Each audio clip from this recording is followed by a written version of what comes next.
Good morning, everyone. How are you guys doing? What's going on? And welcome to episode 29 of Merchants of Novigrad, a podcast where we discuss everything Gwent. Today with me, as always, my partner in crime, Hesser Tavern, and as you guys can see once again, we have a very unique guest, the composer behind your favorite Gwent and Thronebreaker tunes, the incredibly talented PT Adamczyk. How are you guys doing? What's going on? Thank you. Thanks for having me. It's great to be with you guys and let's talk Gwent. We are definitely gonna do so, but before we get into that, a couple of words to our boys and girls in chat. If you have any questions for PT, you can ask them in chat, and Hesser, as always, has been charged with the task of collecting the more interesting ones. Also, if you'd like to stay in touch off stream, you can do so by following us on Twitter at Novigrad Podcast. And as always, if you have other responsibilities and can't watch us live, this episode is going to be uploaded on YouTube, Spotify, and a number of other platforms, either later today or tomorrow.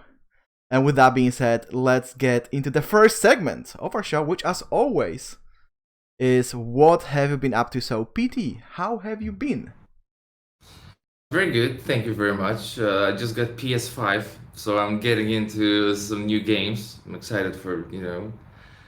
And other than that, Gwenting, working, and I'm actually planning vacation and can't wait to start my trip. Oh, vacation sounds delightful. I'm actually gonna be traveling abroad for the first time in a couple of years, in quite soon. So I know the feeling. Feels awesome. There's something I actually want to ask because you have some time off, but with the Cyberpunk and Monster Slayer being all done and released and whatnot, can you actually tell us what are you going to be working on once you are back from your vacation?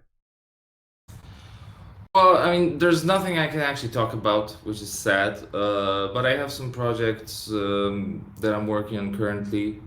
I'm also using the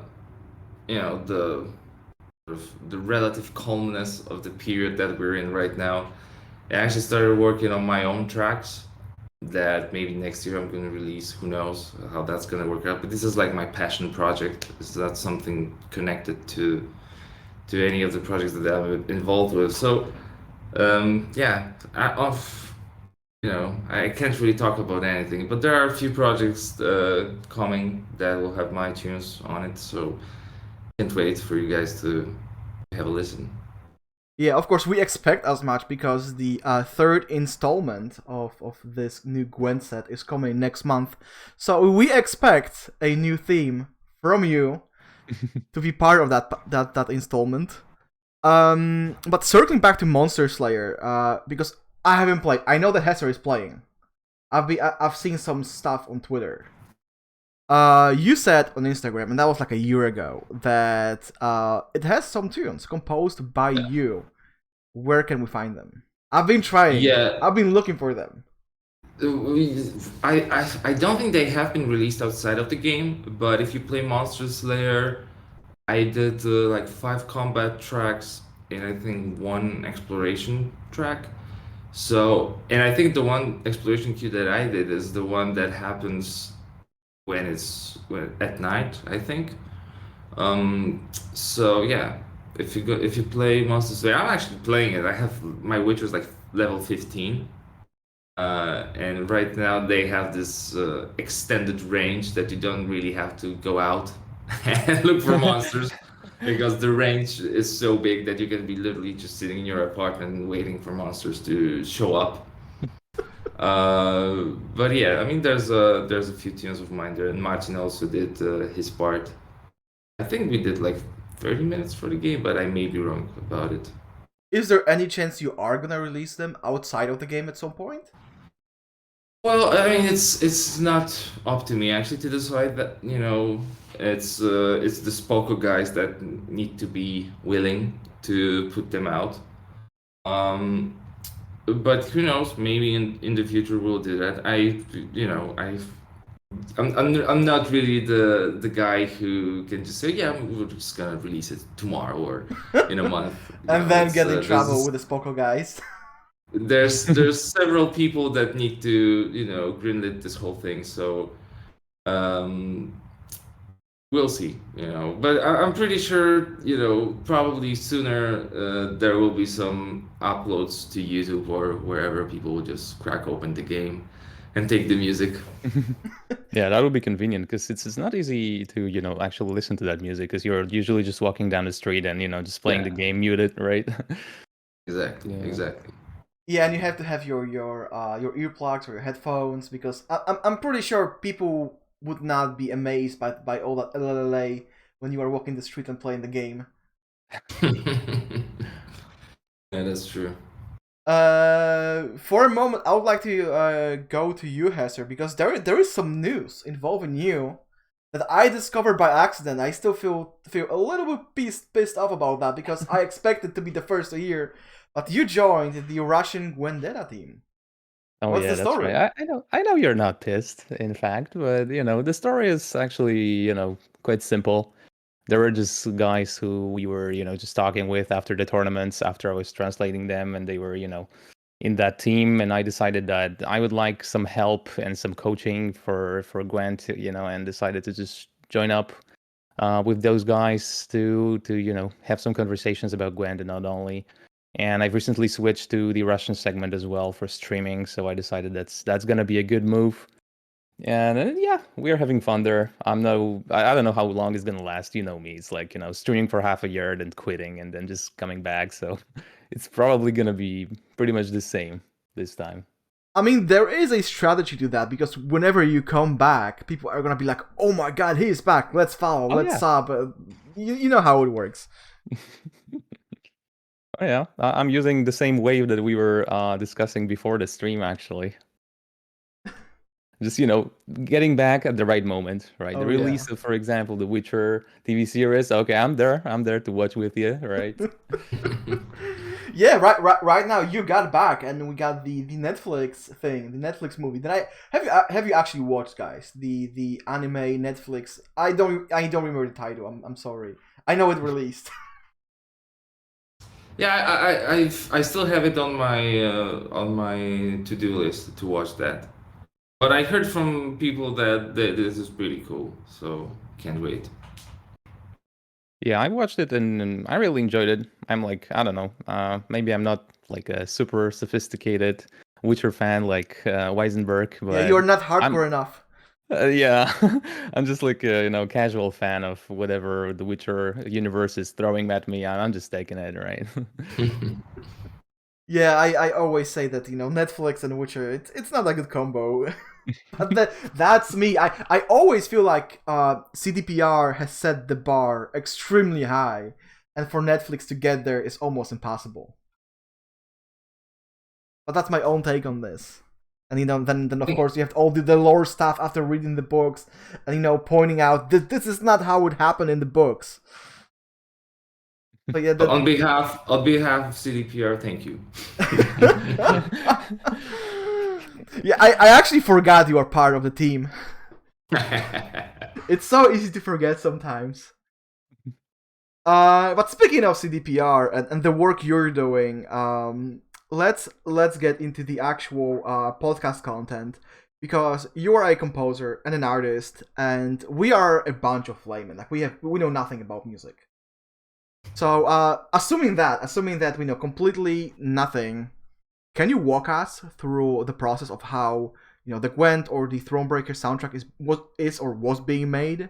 Like, let's say one day you wake up and somebody from CPR calls you and says, "PD, we need a new piece of soundtrack." What happens next? Well, first of all, I work in house, so there's no need to call me because I'm there every day and trying to be as close to the project as possible so that I can work sideways to what they're working on. So I always try to be proactive and send stuff. So because I feel like having a piece of music for the part of the game or map level whatever gonna help you with the right tone, and also sometimes designers ask for that. Let's say they're working on a quest and they ask, even if the piece they're asking for is not going to be the finished the final one, they sometimes ask for like a mood setter for a moment. So the way it works, it's different with Gwent and than it was with Cyberpunk or with Thronebreaker, because Gwent is an online game, so we know that there's gonna be a few releases during the year, and the team asks,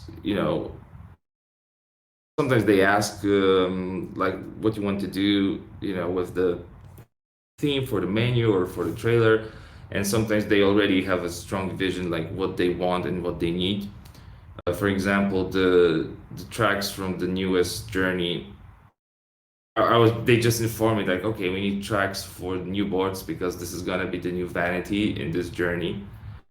And at first I thought, well, this is kind of weird, but then I actually, first I saw the response, and I saw within the company, then I saw the response of the players, and I thought, okay, that was a great idea with that. It's a really fun way of engaging players. So, going back to your question, I basically try to stay close to the project and try to come up with stuff as during the moment that the thing is being developed. And there's like the technical thing of composing, I'm still trying to figure it out, man. I really don't know how it works, to be honest. Sometimes sometimes you get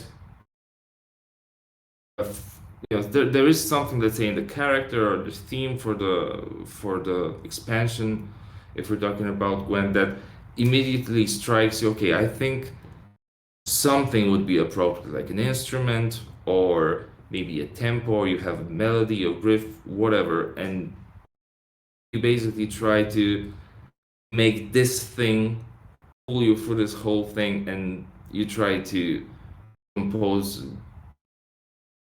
as with that being the centerpiece of the track.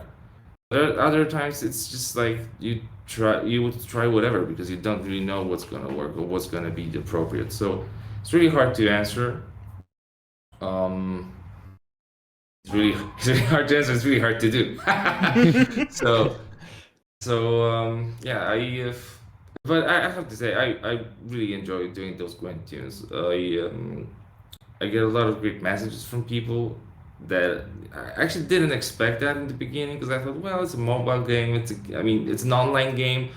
Probably people just gonna skip through the lobby and go right into the gameplay. But I received a lot of great comments from people, which is amazing that they care so much about this music. So I love doing those tunes. It's actually funny that you said that you didn't expect people to pay as much attention to the menu music, because I remember when the Way of the Witcher dropped and your track was on it, somebody said some menu music has no right to bang this hard. It should not happen. Like, people loved it. People were I know that you are not on Reddit, but there was a lot of threads with people creating gifs and whatnot, that showcasing how much they were jamming to that music. Well, it turned out okay. It was one of those tracks that I didn't really have like a very solid idea when I started doing it. It was just, I was like, okay, Witchers, the origin of Witchers, it's probably need to be some badass music. That was the brief I gave myself. There was no other thoughts in my head about that. So I'm glad it turned out okay. Oh, it turned out more than okay. But I'm actually wondering, because you said sometimes you have this creative spark when okay, this is what I want. Sometimes you are just searching. How long does it take on average? Like, you know what you have to do? You are being commissioned, or... Right.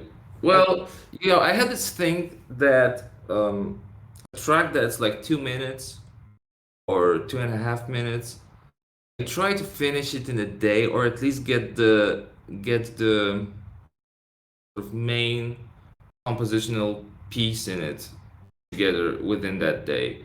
Because then when this is done, I feel safe that I can bend it and I can flesh it out with colors and with orchestrations, and I can work longer if I feel the need. But getting that, the thing, like this hook that's gonna pull you through this track, getting that within a day is very important for me. And if I don't feel that I'm able to do that, I will actually wait maybe a day, maybe do something else, because especially in a game like Gwent, where the music is, as we talked before the stream, is like folk metal on paired instruments. There needs to be drive, a specific drive in those tracks. So I often find that I can't really force it. It's either there or it's not there. And so yeah, so getting that riff, that that tune that's gonna be the main tune for that track within a day, this is really important, because I feel like my attention span is kind of short. If I come back to it, I will probably start reshaping it. Maybe needs another part or whatever, and it needs to be more straight to the point. All right. All right, perfect. And you actually answered that second question partly, but what kind of information is made available before you start writing? We know that you mentioned that, for example, that this is for the quest, for instance, this is for the mood setter, right? Mhm. And like the overall theme, or maybe you are getting to see the content for which you're supposing to, to compose, or how does it look like? That depends whether I'm doing a menu track or a board track or a trailer or whatever. Usually is someone from the team, from the higher ups, saying, okay, the setting of this expansion or whatever we're doing is about that. What you have in mind, or we want this to, if we're portraying this character like we were portraying Alazur in the Way of the Witcher, it needs to feel powerful, badass. He's like this mage that's also a rebel, So you basically are looking for those buzzwords, and if there's art, I always love looking at art, but I rarely get it. So whatever there, I mean, I like getting as much info from the team as possible, and that's for all the projects that I do. Because I like to feel that I'm doing something bespoke and doing something that's very specific. I like immersing myself in a project and trying to come up with something that can only exist in that project. So I will, and obviously, I work in a house. I know those guys and girls. So there is a shorthand in communication, because I can sometimes relate to this stuff that I did or Martin did in The Witcher 3 or whatever it is. So, those aren't like a very like brainstorms, and we're like trying to come up with there's usually there can be like a conversation near the coffee machine that lasts like 5 minutes, but we kind of already know the vernacular of the music, so so there's a shorthand. So yeah, I guess this is how it works. It's kind of hard to talk about it, because I always find when I talk about stuff like that, the next that I'm gonna do it doesn't follow those rules. It doesn't follow the same the same process. So it's usually the hardest one to do. But yeah, let's hope the next one's not gonna suck. Yeah, but it is like super impressive, because you're saying some buzzwords, but this is pretty vague, right? When somebody's saying that, okay, this is like a super cool character, and just make some music for this person, right? Even when you see the art, it's still like pretty difficult, at least for me, to depict that, and just create music for this. But all right, this is why you're making the music, not me.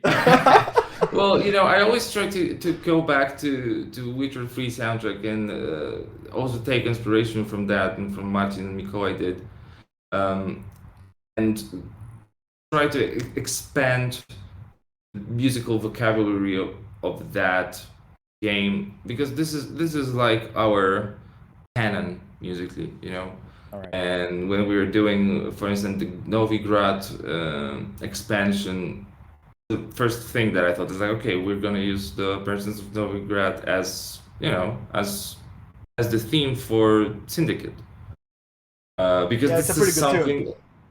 Yeah, and this is something, as a fan of the universe, fan of the game, that's something that I actually would like to hear.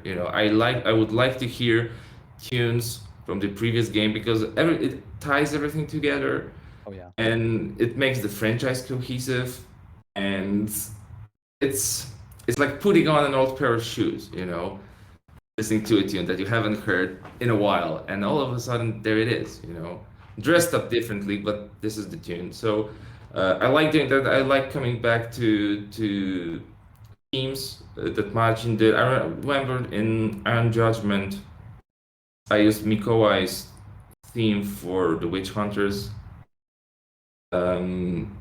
And obviously, Mikołaj's Gwent theme. I mean, I did all sorts of permutations to it throughout the years. But it's a simple motif, but it's simple enough that it allows a lot of creative input. And you can change the harmony, you can change the tempo, the meter, you can play it backwards, forwards. There's a lot of things you can do with that motif. And yeah, I love doing that. Yeah, for some reason, the first thing that came to mind is that homework meme. Like, dude, can I use your homework? Yeah, sure, but just change a couple of things that they don't. This is exactly what we do. I would like to follow up on the artwork comment. Is that something that speaks to you more than these vague descriptions and buzzwords? Like when they show you actual artwork, is that something that creates that creative spark in your head more than descriptions? Well, I don't know, to be honest, but what art does and what's helpful about it, at least for me, and in a game like Gwent, is that, let's say you have a troll and you have to write the music for the troll. So you see that this cave troll has stones. So you say, well,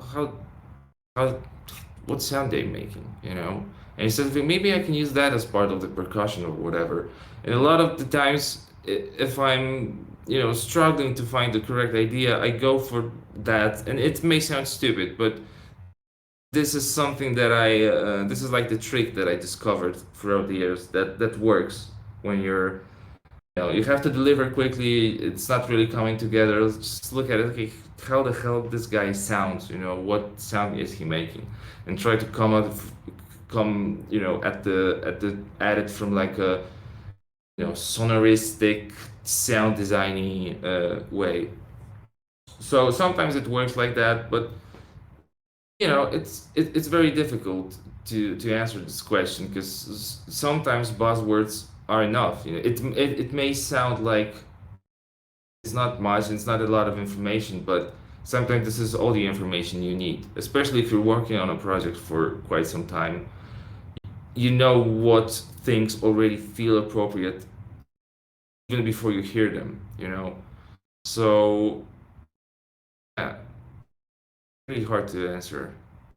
I mean, I like looking at that also because it's gorgeous. I mean, the artists at CDP are amazing. So, whenever whenever there's new thing to look at, it's just sheer beauty. So, why not?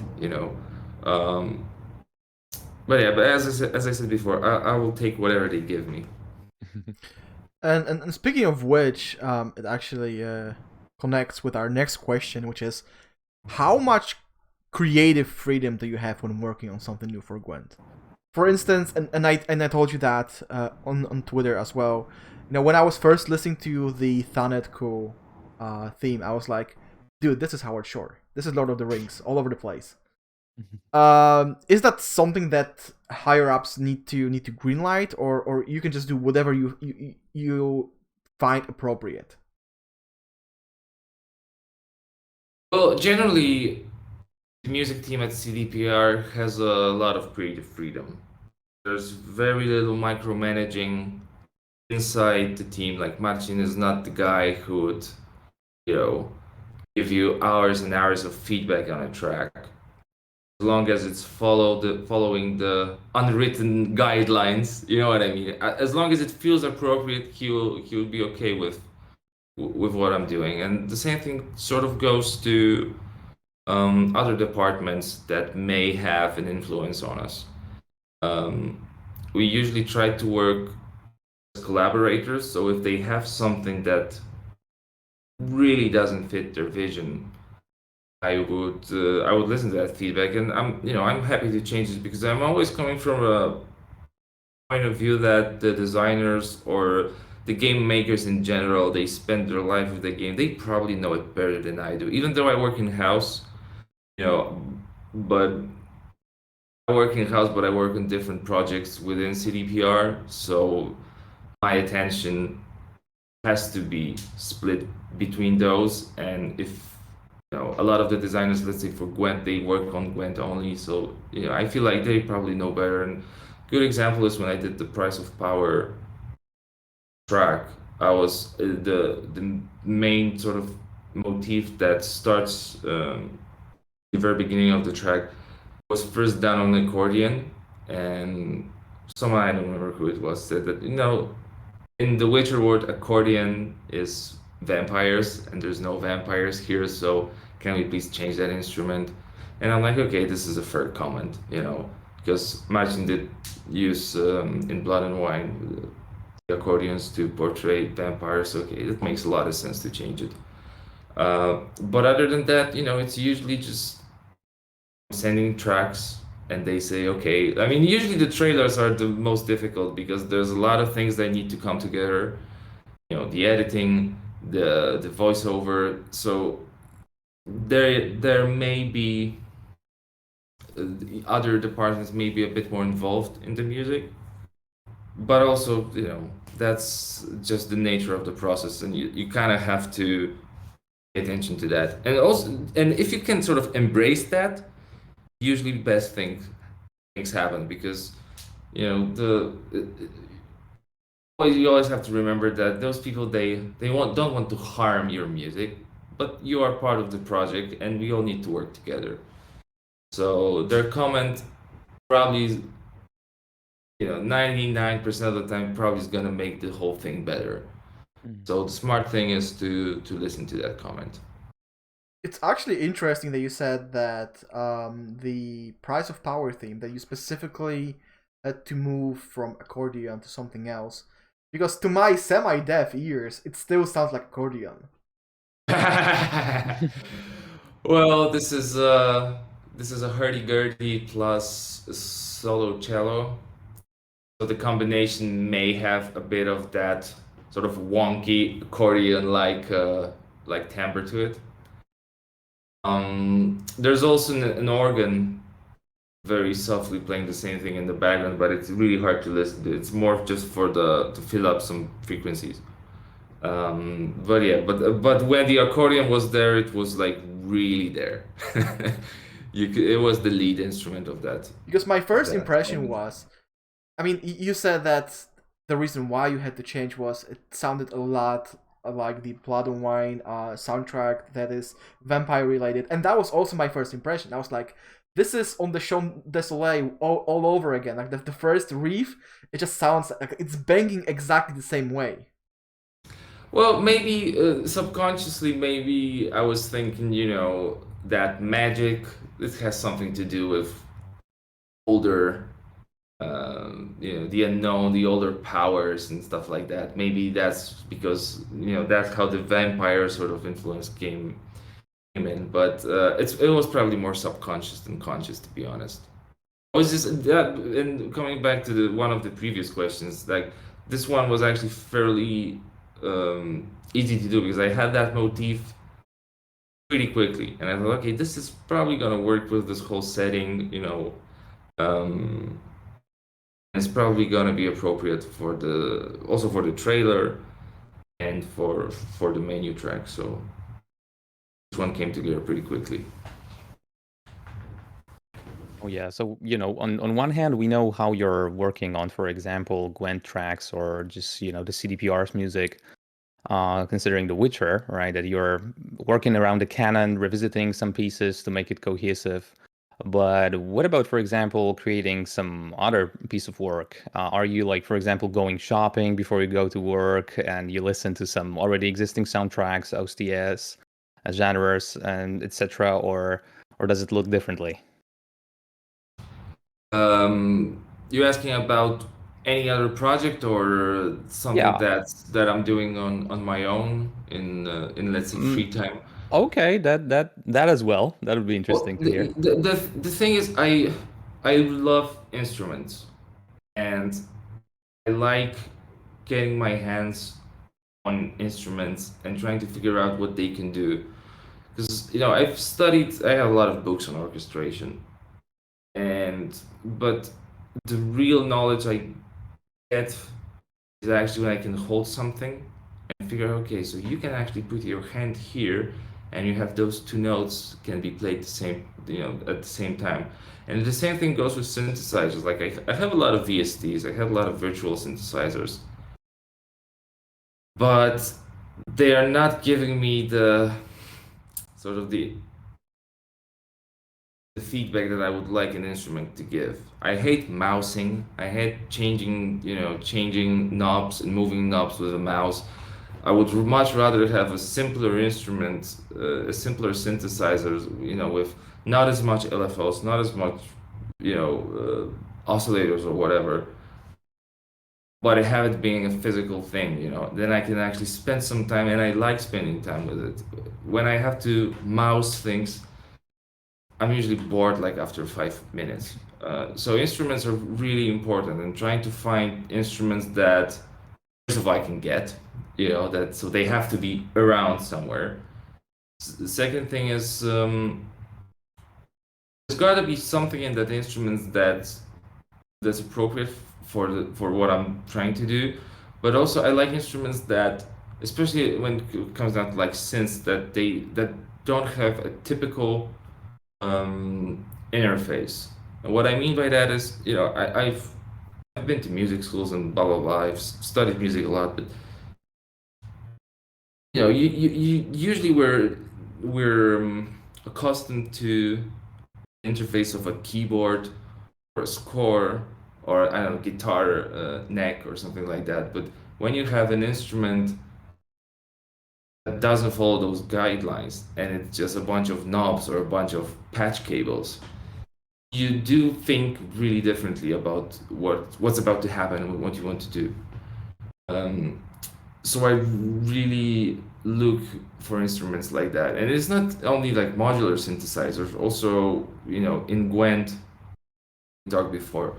There's this Moroccan instrument that I bought, and I saw how the people are playing it, and I'm like, I'm probably not gonna play it like that, but this is really, really interesting sound, really weird. I would love to put my hands on it and figure out what I can do with it.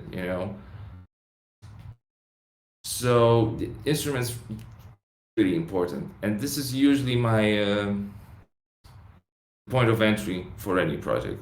I try to figure out what the band is and work within the limits and capabilities of that band.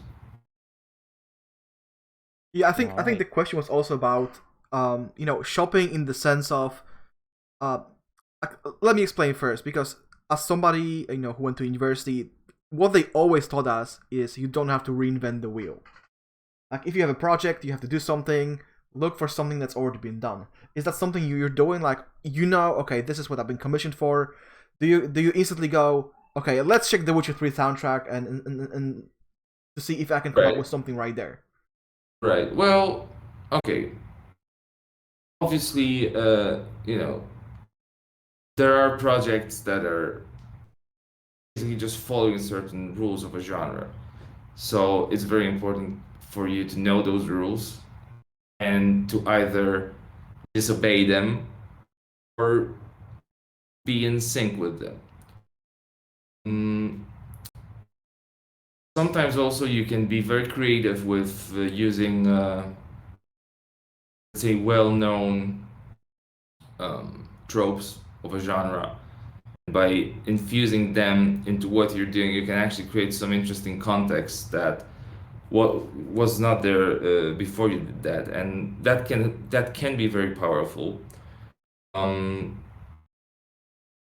think this is all about, you know, this is probably true to the whole pop culture. It's all about interplay of different things, different ideas, different genres, different points of views. So to not listen to existing stuff, this would be great detriment to your musical imagination. But also, if you listen too much, there's the danger that even subconsciously you're just going to be lifting stuff from other places. So, but then again, you know, we're all musicians, so love listening to music. This is why we got into the business, just to write music, to play music. So not so, you know, not listening to it's I know people who say that they don't listen to stuff because they're working on that, blah blah blah. I don't want to be this guy. You know, there's a ton of artists that I love. I can't imagine my life without their music. So I obviously, you know, listen to the stuff that I love because I love listening to it. It's as simple as that. I mean, I try to be conscious about lifting and not, you know, not lift too much, or if I lift, I want to do it creatively as a nod to someone, you know. Uh, but I mean, yeah. I guess when you're a composer or musician or whatever, you do that because you love music. So yeah, I I try to listen as much as possible. You know, when this whole streaming services started, I mean, I was really amazed because there was, you know, all of the music I would like to listen to available to you in, you know, 2 clicks or whatever. So yeah, I think listening to the stuff that was done before is important. There's great lessons that can be learned from that. There's also things that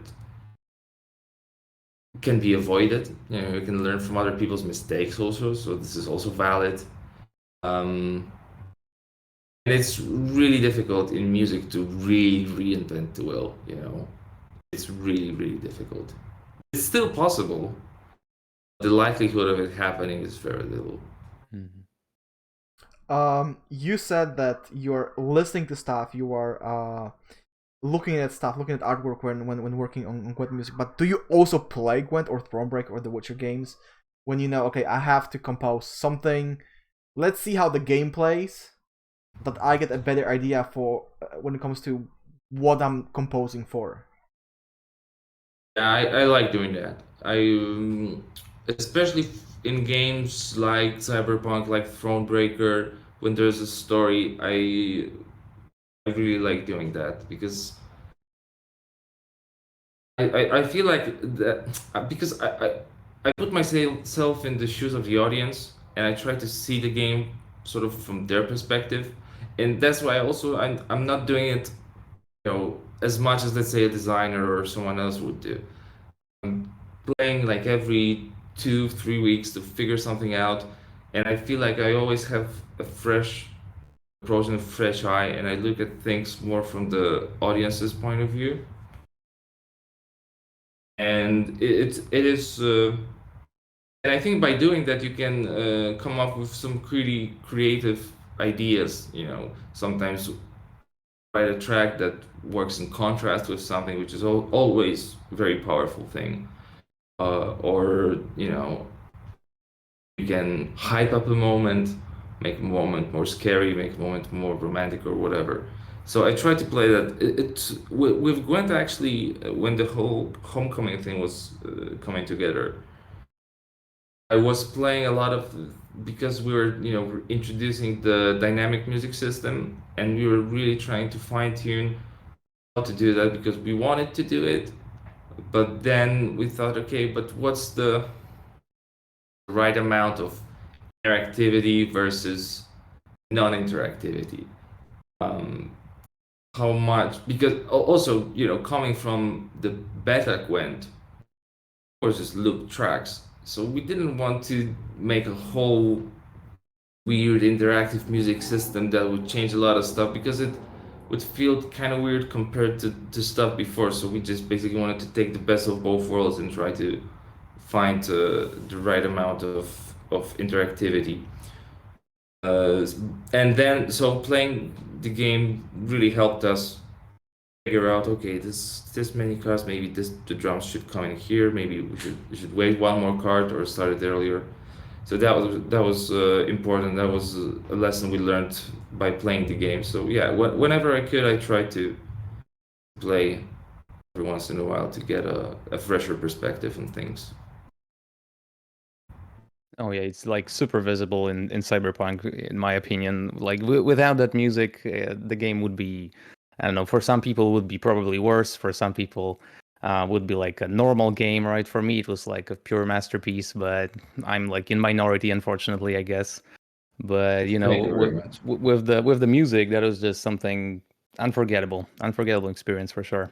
Yeah, I have Thank to you very agree much. with that because I didn't play Cyberpunk. I'm guilty of that.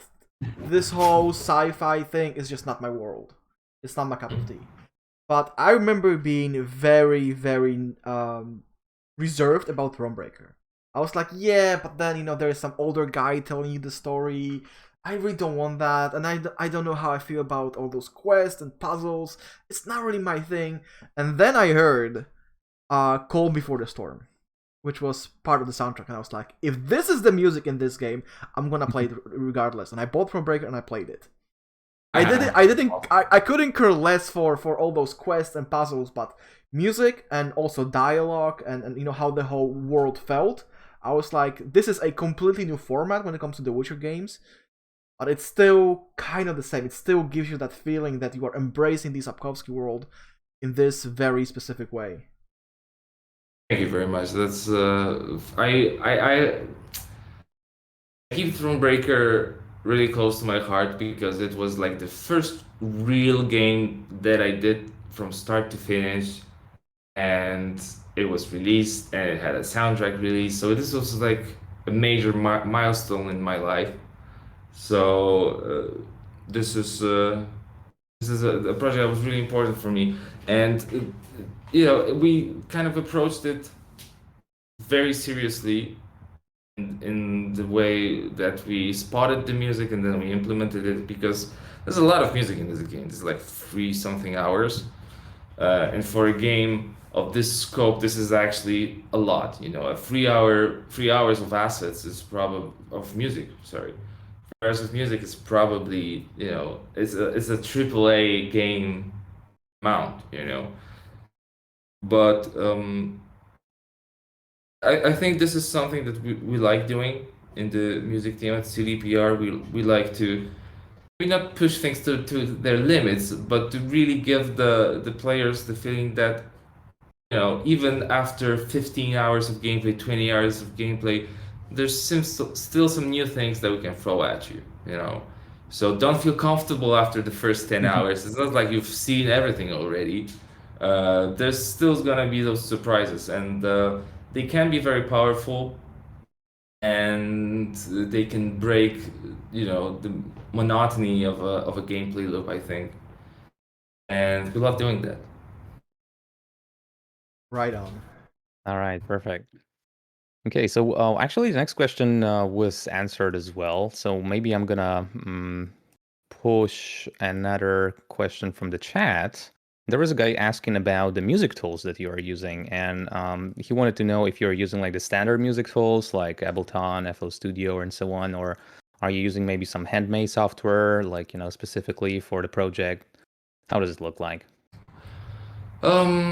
So Gwent, Thronebreaker, and basically everything that involves an orchestra, I do inside Logic. I've built my template years ago and I still have it, and it's been tweaked ever since. So all my levels, all my reverb sends, EQs and stuff like that, they're constantly being fine-tuned.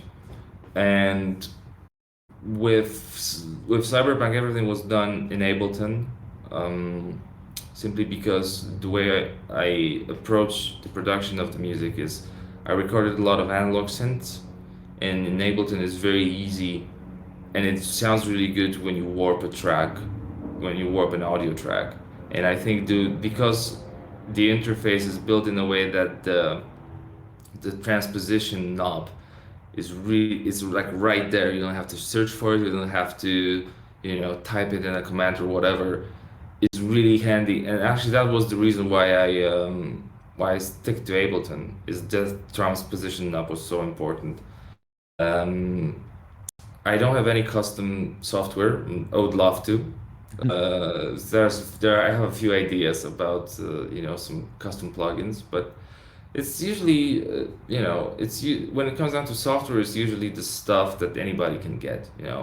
The sort of standard sample libraries that we all use, and the soft like the DAW or plugins. They're easily available. The thing that differentiates us are the recordings that we make. So for Cyberpunk, it was the analog synths that we recorded, and for Gwent, it's the ever-growing library of ethnic instruments that we record. And for the I think the Gwent library, because we started with some of the Witcher sounds.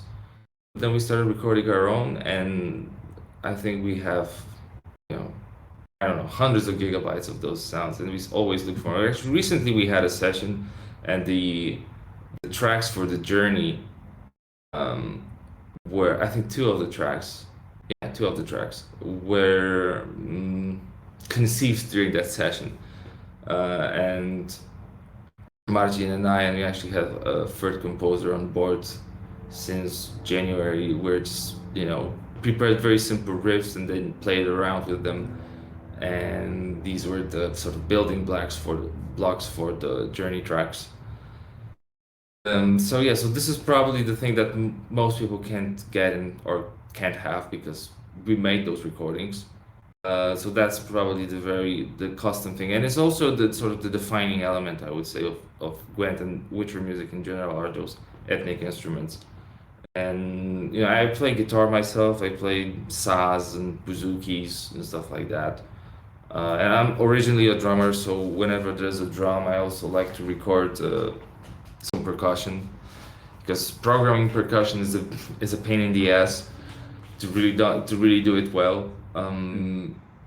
And there aren't that many great percussion libraries, to be honest, and most composers, they use very few that are great, so we all kind of sound samey at some point. That's why I like to at least do some shakers, do some like ethnic darbukas or whatever I can get my hands on, record that, and make it part of the Gwent musical universe.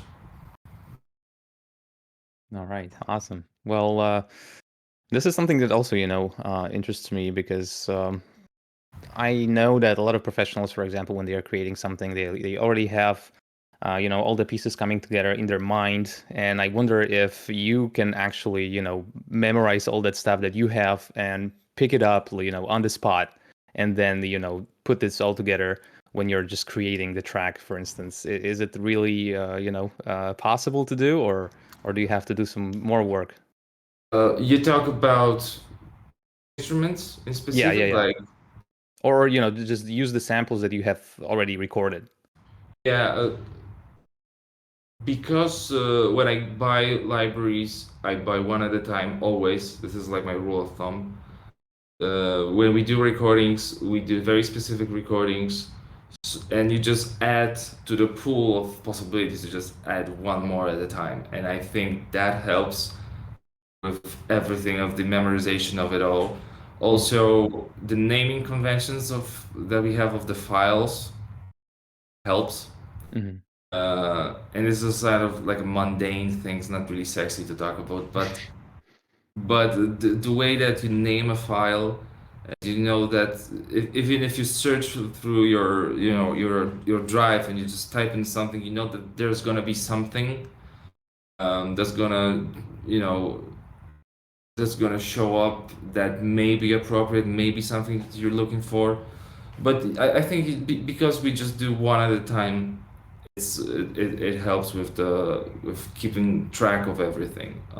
But there are situations, from time that you go into a folder that you haven't been in for the last 3 years, and you're like, okay, that's a great, I don't know, a flute glissando or whatever. Like I haven't used it. It sounds awesome. So there are situations like that. But I think when you stay on top of things, you kind of know what you have to work with. Mhm. Yeah, you actually answered like 3 or 4 questions in a row without even asking them. I'm sorry. Don't be sorry, because you still provide us with the information we wanted to get. So how about we move to the question about how many people usually work with you? I think Hester, that's your one, your question. Oh yeah, If- yeah. Yeah, we So, kind of have to find it on the list now. yeah, I gotta pay attention to that now. Okay, so yeah, actually, the question is about the composers and some groups, external groups maybe that you're working with when working on the soundtrack, right? So we know that you have a team on site, right, which is maybe not that big, but what about the external ones? Are you often cooperating with those? Well, due to the pandemic, that got delayed or didn't happen at all. But Yeah. for Gwent, we usually record soloists, and this is what I look for is someone who can play a weird instrument. I would like to record this person. So it's usually soloists or duos. For Thronebreaker, I recorded Marta and Piotr Zalewski, and Marta played fiddle. I played viola da gamba, and I recorded them at the same time in the same room because I really wanted this interplay between them, and a lot of the things we approach the recording for Gwent sometimes as a normal sampling session. So okay, play every note as a long note, play every note as a short note, play whatever. And we're very sort of diligent and know, okay, we need to have, let's say, 3 octaves of every single note with all of the possible articulations. But also, most fun parts actually come together when, let's say, you have a riff, and in the case of Piotr and Marta recording, it was okay. I have this riff. Uh, so let's have both of you play this riff together, and then let's take each of you take 4 bars and improvise on that riff while the other one is just accompanying. And usually those are the best things because you have what you need from them. It's gonna fit to your track, but then you get the extra personality from the musician, and it adds a lot, especially with folk instruments. They really sound bad when they're sampled. I mean, that's true. But when they're played, those little ornaments and I don't know, a vibrato here and there, they really come to life. So it would be a shame just to sample, a perfect note a few times and call it a day. You really want that performance in those samples. Mhm. So this is the way that I like approaching recording: is prepare something, have them play it, and then give me something special. Um, so like a good example is there's this track. I think the official title is Retribution from Thronebreaker. To me, it was Castle Rivia. It's like the working title that kind of it sticks with me. I can't I can never recall the proper name of that track. But this is actually how it was put together. I had this intro riff, and then I said to Piotr and Marta, okay, let's let's each of you take a solo every 4 bars, and I cut those recordings and put them together. So yeah, usually the best parts happen like that. You actually answered the question about how many people are usually being recorded at the same time, right? Because you're mostly using samples from your own library and things you recorded beforehand, and then you have maybe one or two people being recorded at the time. So let's spin this question to something else. Like, if you had to make a list of all people working on a single track, for example, the Prize of Power or the Planet theme, how many people would that be? Because you are working with 1-2 people at the same time, but on average, how many people are working on a single track if you include the samples and the work that was recorded beforehand? Okay, if I include the samples that were recorded beforehand, I would say that it's me who wrote that track. There's usually probably the samples come from 2-3 people. So yeah, I would say probably 4 people on average. Sometimes I ask a friend to re-record a violin line or whatever, because I can't really get the samples to do what I want them to do, and I have to warp them too much, and they start I start hearing artifacts in the audio. So I would ask someone to record it properly. But yeah, if I think, I mean, I never did the proper math behind it, and I did the statistics, so I don't know if that's actually a true answer, but it's probably around that, yeah, because yeah, we have like 8 sessions for Gwent, maybe. There's some stuff that I recorded myself, so I think 4 is the good number. And have you ever thought about having like a get together and play the music live? I would love to. That's something actually I miss a lot. Because as I said before, I was a drummer originally, and I played gigs and stuff like that, and that's something I miss. When you're a writer, you basically sit in front of the computer. Every once and again, you have a session here that you can meet with the players, and the music sort of comes to life, which is amazing. But I miss the just sort of being on stage and the interaction with people. Playing music is really fun, and playing music in front of people is like 10 times the fun. So I mean, I would love to. It would be difficult probably to get all those soloists together in one room and have them play. That would be probably difficult, because they all live in different places in Poland. So that would be problematic, but hey, maybe there will be an occasion one time in the future. Yeah, the reason why I asked this question is there's an older title called Gothic. I'm not sure if you played. Probably, I think it was huge in And Poland. we're from Poland. We know what Gothic is. So basically, they were recording like a new take on an old folk song, and at some point they figured out there's a German folk metal band called In Extremo, who also recorded that song. So at some point the devs were like, you know what? Why don't you just come to our studio and record it? And at some point during a certain event in the game, we'll show you guys on like live stage in game as in-game characters playing the music. Cool. Yeah, that was really cool. Pretty cool. Kind of missed that in The Witcher. Like you have those stages. Like you have all kinds of songs being played, quote unquote live in The Witcher 3 and in previous games as well. But it doesn't feel like it's being played live. It's in Cyberpunk. I had the rare opportunity of being the mocap actor for Samurai. So that was one of the best experiences in my life. This was to put the motion capture suit on and rock the Samurai songs. It was pretty cool. I would love to do that in Gwent. I would love to do that, in any other project, because that's a lot of fun, and you can really go nuts, when you do that. Yeah, maybe they could convert you. I hope the devs listen to that. I mean, the possibilities are endless. Maybe they could convert you into a Gwent card. It happens every now and then. There's a lot of devs that have been converted into a card.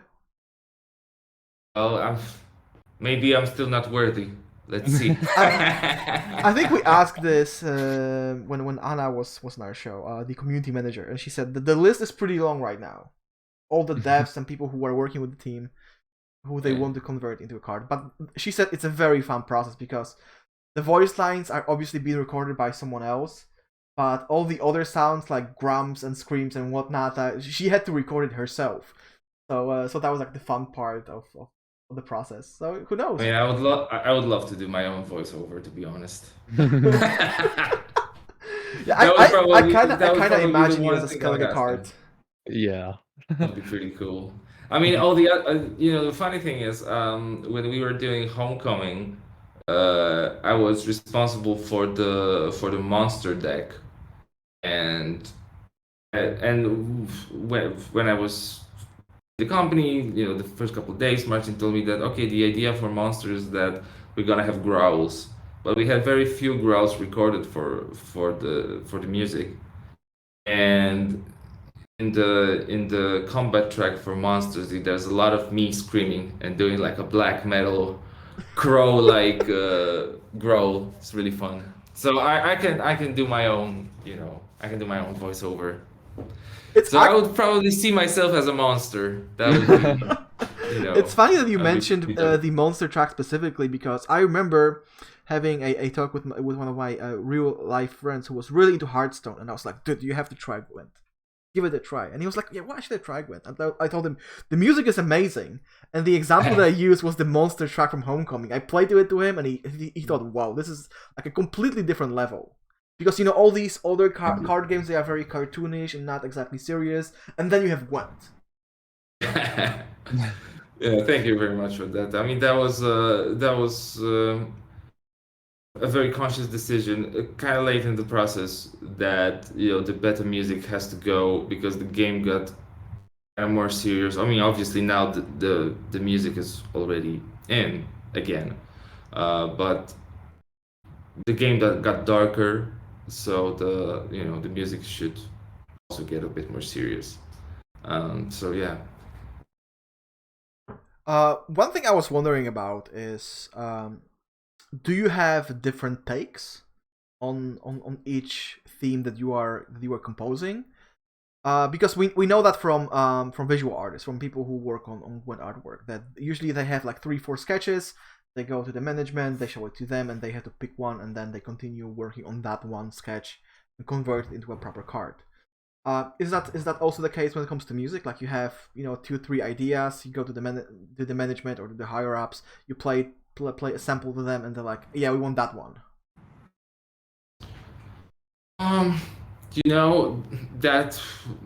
That almost never happens. One example that is kind of like that is the track I did for Thanet Coup. Was originally gonna be the first track from the expansion because I thought that Thanet Coup is gonna be the first from the Price of Power expansion.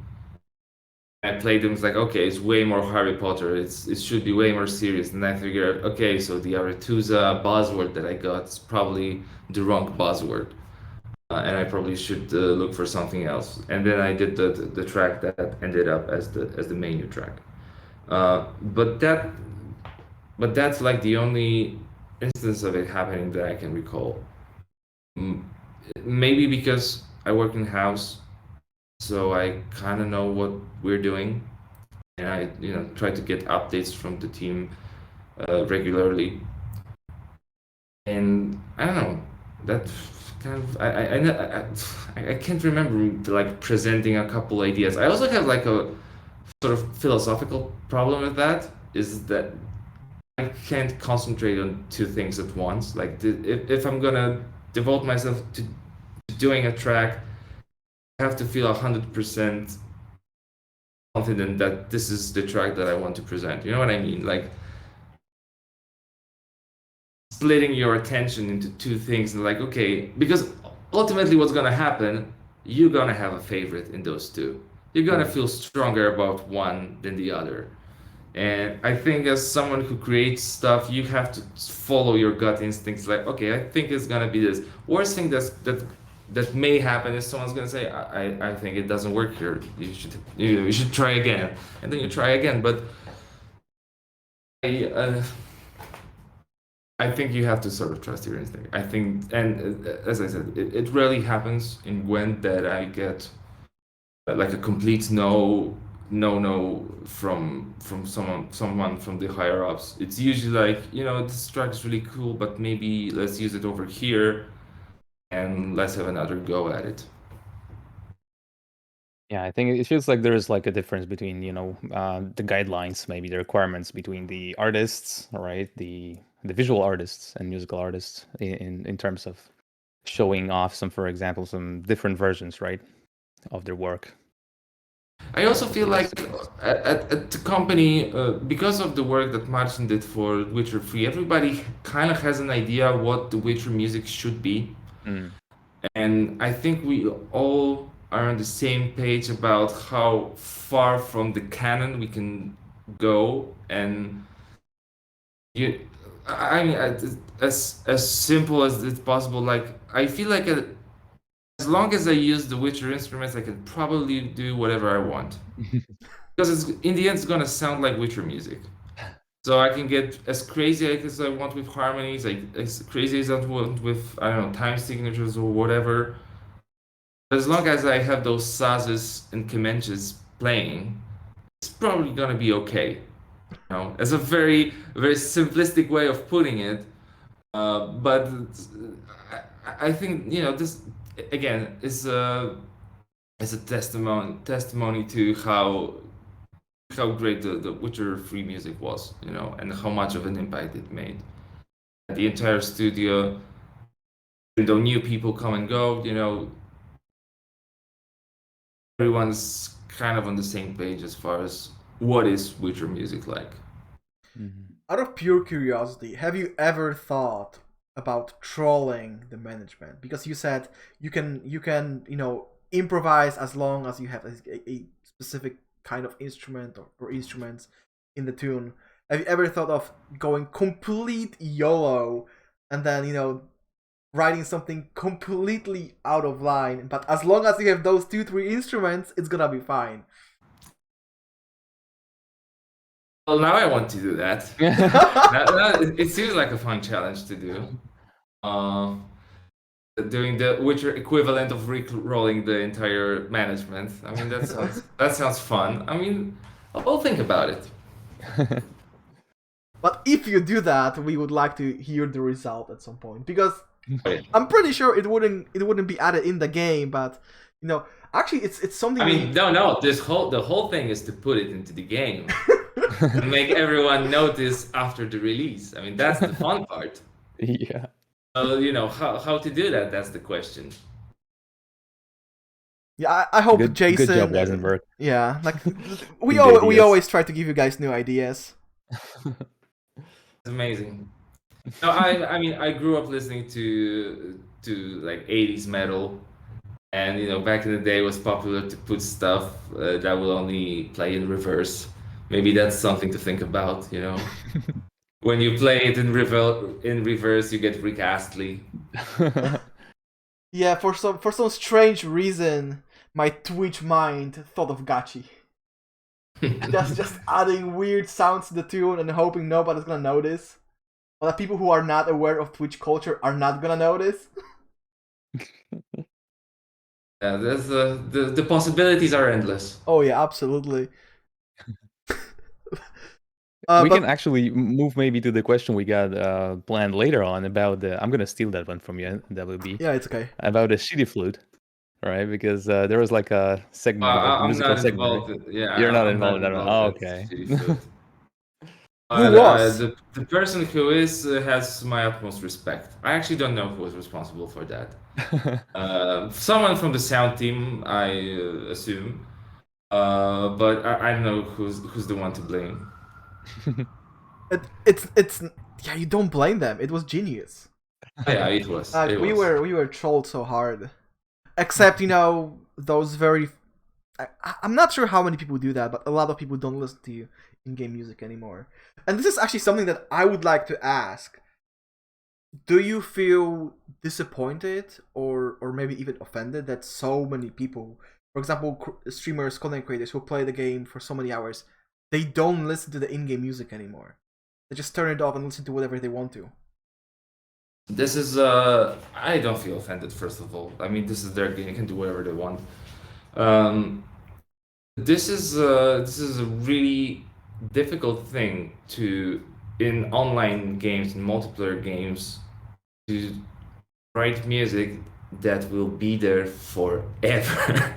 Especially, people play for a very long time, and we only have a certain amount of music that we can play.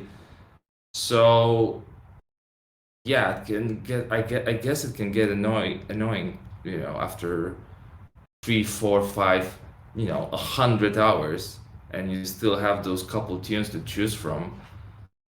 You probably can get pretty annoyed by this music, and that's something that Martin and I often talk about when it comes down to multiplayer games and how to approach scoring them. Or should they even have score? Maybe they should have like a Call of Duty lobby music and then just music at the very end. Maybe that's the answer. I mean, who knows? This is a difficult subject, and I feel maybe the lifespan of a queue is now extended because you can choose your own music in Gwent. Mhm. So maybe the life of a queue has been extended a bit, but it's difficult. I mean, I don't blame players for doing that. I sometimes play with the sound off, as we all do. If you're on a bus or something, you don't have headphones, you're not gonna be blasting sound effects for whatever game that you're playing. But this is an interesting problem to tackle. Let's put it like that. Mm. And there's definitely ways to improve it, and we'll see what the future brings. Maybe we'll come up with a thing that will prevent that from happening, that people would basically keep the music on because they love it so much and it enhances their gameplay or whatever. There's definitely room for improvement. Yeah, personally, I can only say that I definitely pay more attention to what's happening in game when I have the soundtrack on. When I have my own music, I kind of lose focus and then concentrate on the music more than the game itself. But when I have the actual soundtrack, I'm paying way more attention to what's happening on the board. I'm with you on that. I have the same thing. Mm. But Yeah, that's a good point. to go back to our original question list, where are we even? Yeah, this is gonna be hard. I think it's the first question of part 2. Yeah, but we also partly answered that one. So maybe let's talk about the challenges about the looping, right? Oh, and yeah. making dynamic content Yeah. as well. Because So to yeah, go explain on, to go on. our viewers, there's always a question list, right? And in this specific case, the questions had to be approved by both PT and Pablo from CDPR. But as you can see, sometimes our guests and we ourselves diverge from the list. So this is one of those incidents where we're like, where are we even? Because the discussion is going so well. And it's not the only problem we have with the podcast, to be honest, because as you noticed before the show, we have this segment where we just talk everything and nothing, and sometimes we're like, do we even need to do the podcast anymore? We just had such a great talk. But yes, there is a question that you also partially answered, because as you said yourself back in the beta phase of the game, everything played in the loop, and now it's dynamic. Is this something that makes your work more challenging? Yes, simply because the duration of a track extended like 4 times. Because the beta tracks, they were, I think, 2 minutes each.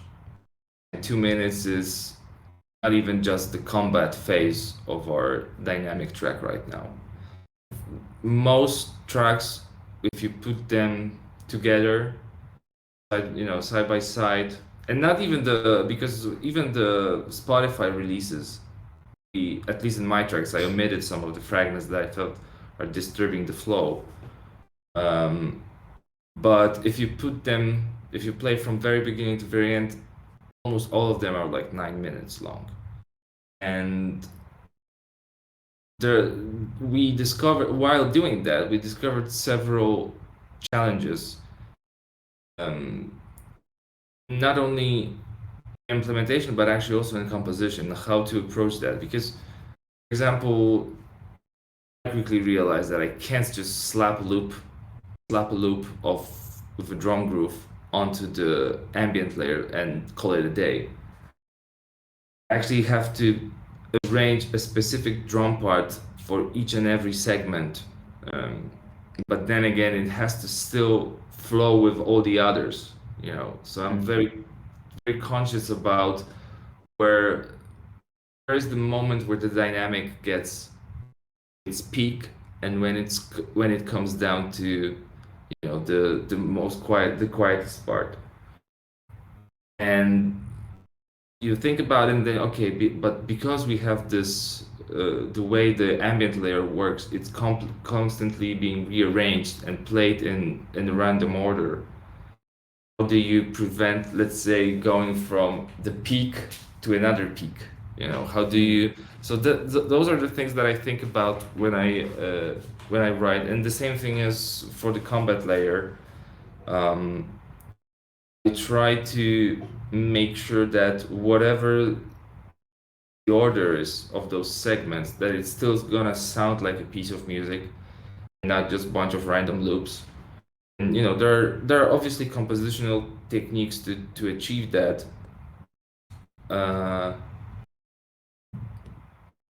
And this is, you know, it requires a bit of additional brain power. Let's put it like that. When you do a loop, you basically do a loop and you can call it a day. You know, it loops nicely, everything is fine. But if there's like an added difficulty to make them work. So yeah, it is more difficult, but I feel like also it's a lot more rewarding. And I remember playing Gwent back in like 2018 when we first had the prototype ready, and I played it and like, okay, this feels fun. This progression, although on paper it sounds, it looks really simple actually. You know, the idea of it is really simple, but I think it works beautifully, you know, and it works really cool with the gameplay and everything. And I'm actually really proud of the system, although it's not, you know, it's not like groundbreaking interactive music system, you know, but I think it shows like the extra effort that we did for the game. And yeah, and I actually really like doing those the progressive tracks, as we call them in house. They are very challenging, but also, as I said, very rewarding. My question is, like, my next question is, because I remember when, you know, these tracks were first introduced, a lot of people were wondering, okay, so what's gonna happen to all these older tracks? Some of them were coming straight from The Witcher 3. And the answer that we got from guys like Pavel or Jason or Ryan later on was, you know, guys, we would have to effectively re-record them to fit this new dynamic mode. And is this something you actually considered? You know, taking all those beta tracks and re-recording them to fit the new system? We actually talked about it. But actually, I mean, I was coming from a place that, you know, it's a bit of a nostalgia trip to use those beta tracks. And I felt like, if I want nostalgia trip, I don't want to change my memory of those tracks. You know, I want to hear exactly what was there. I don't want a new version. I don't want a fresher remix or anything. I want exactly those tracks the way they were played. So yeah, so we basically thought, okay, let's just use the beta tracks the way they were played. Recording them would be very difficult, and I don't know if the effect that it would have would be worth the effort, if you know what I mean. Like, I don't know if that would change that much. Also, they eventually they would turn musically and stylistically, they would sound much more like the Homecoming music. And I guess if you're a fan of beta music, you want beta music and not beta music that sounds like Homecoming music. So I guess beta right now allows a bigger variety, more choices. And if we were to force it, the dynamic music system, it would probably feel off.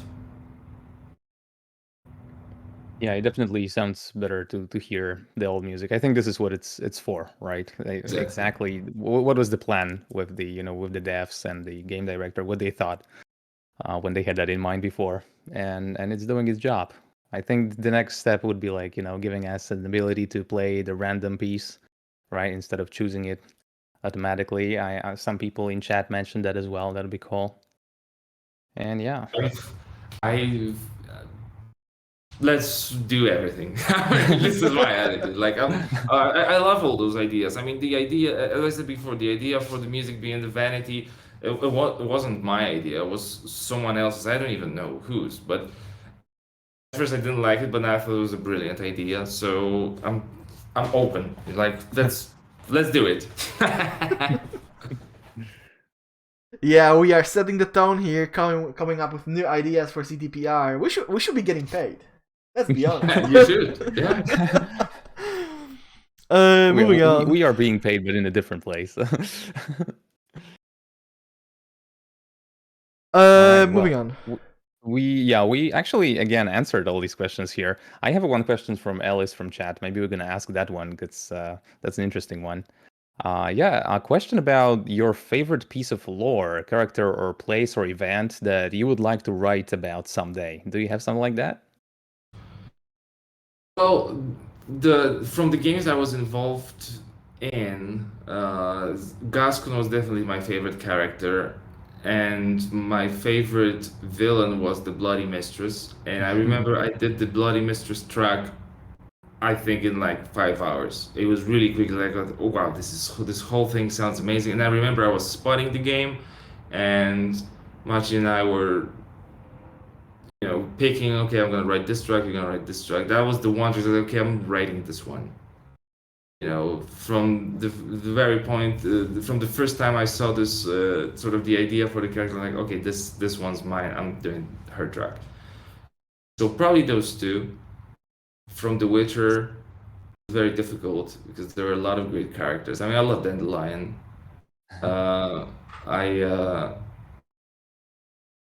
It's really hard to pick. I mean, there were a lot of quests I really enjoyed in The Witcher 3. I love the Tower of what's the name of the quest? One with the sort of very tragic love story in the tower that was based on Polish folklore. Mice full of Tower Full of Mice. Yeah. I really loved this one. That was a great quest. Yeah, it was an amazing quest. I mean, the thing is, designers, writers, all the lore people at CDPR, they're so good at their work. You really get constantly amazed by their awesomeness. So it's really hard to pick. But if I really have to pick, I would probably pick the ones I picked. All right. Well, we also know that you're not a fan of revisiting like the parts of the soundtrack that you've made and applying some changes. But is there like any condition that where you would like to actually change something? What would have to happen to make you revisit something and change it after the submission, for instance? Oh, I mean, I'm not a fan of that only because I have to do more work. It's not like I'm a douche and I don't like doing that because of reasons. Right. If I get a feedback from someone from the dev team saying that, okay, we need to change it because of something, I'm like, okay, sure, let's do it. I'm not very precious about my music. It's not. I don't treat it like my children, Mm. And it should be this way. No, there's many ways of scoring a scene. There's many ways of scoring characters, and a lot of different music will work to a point. So it's really no reason in arguing, especially when you're making as much tracks as we do, hours and hours of music every year, you sort of grow, you grow accustomed to the fact that, there's gonna be some changes, so let's just do those changes and let's move on to the next one. But, answering your question, what would I change? I mean, to be honest, I feel like I'm getting better with every single track I'm making, so I'd probably change a lot of things in mixing, in arranging. Those older tracks, like older Thronebreaker tracks. But there would have to be like a good reason to do that. Let's say, I don't know, we're releasing the game in Atmos or whatever, and they need the music to be in Atmos. That would probably be a good moment to revisit those mixes and do some changes to the arrangements. But it's first of all, I don't really like listening to my own stuff, especially right after it's done or released, because after some time I sort of get detached from it and I can listen to it more or less objectively, and I kind of feel like this is a track someone else wrote. And I guess I can be a bit more objective, because at first I'm like, this is probably really bad, but I have no time left, so it is what it is. So I mean, if someone says, okay, we need to change something, I'll probably change it, but it's not something I would do willingly. All right.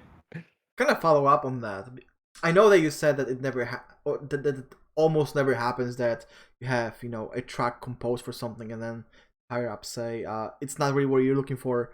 But have you recorded something where you yourself thought, no, that's not it? Have you like a list of tracks that you recorded at some point that were not added to any of the games? Well, they were never made public. They are hidden in the vault somewhere, and they're probably gonna die in that vault. Well, I mean, I try to present things to the team that I'm confident that will do the job and do the thing that we want it to do. So I think I don't think I have tracks like that, because the ones that I'm presenting, I feel confident. I've spent time with them. I'm trying to make them as good as I can. So I don't like presenting half-assed ideas, because as I said before, you're gonna have a favorite. You're gonna feel that it's not exactly clicking with what's going on. So I think the smart thing is just to ignore that and either start over or do something that will feel a bit more connected. Sort of in the same vein, what happens sometimes, and I get actually very positive feedback, is we have a very good video editor in the Gwent team, Bartosz, who's really good at putting a temp score for trailers. And I do get a lot of feedback from his work. I really like the way he puts together music, and I think he has a good taste and good ear. And sometimes he does things that I wouldn't do, and then I do what he did, and everybody loves what I did. So I own a bit of the success of my tracks to him, because his ideas are great most of the time. And it's not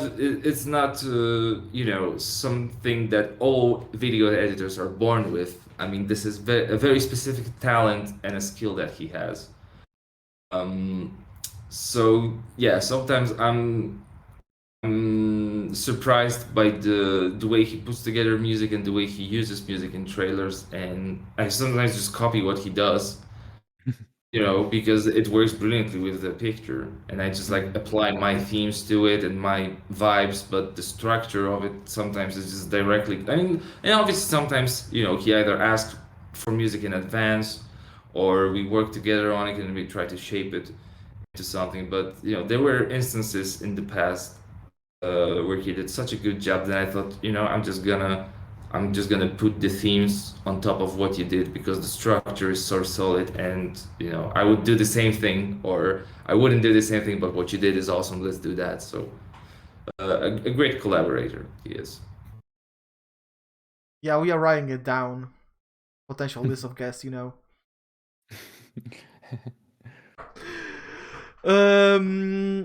actually already answered the question about lifting. But has it actually ever happened to you?